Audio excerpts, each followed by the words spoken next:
So for more, we'll cross now to our correspondent there, Gaëlle Borgia. Hi, Gaëlle. So do you think it's appropriate to speak of a plague of forced marriage in Madagascar? Indeed, it's a national scourge here, and more than that, it's a social norm. It is a daily reality for tens of thousands of Malagasy young girls. It is also part of traditional habits and customs in some ethnic groups.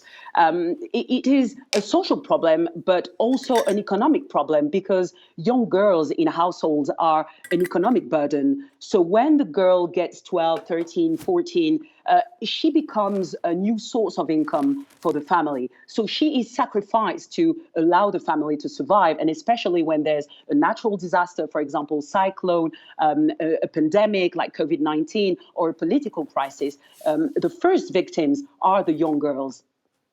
So, Gaëlle, you talked about the consequences or why families might want this to happen, but what are the actual repercussions for the young girls themselves? The consequences for the young girls are irreversible.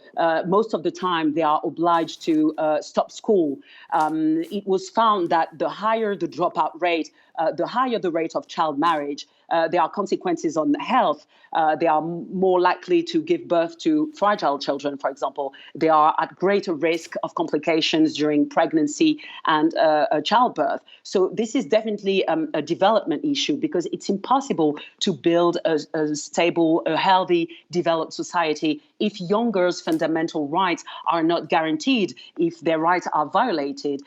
In Madagascar, 10 women die every day because of complications during childbirth and pregnancy. And 3 women out of 10 are under 18. So this is definitely a question of life and death for these young girls.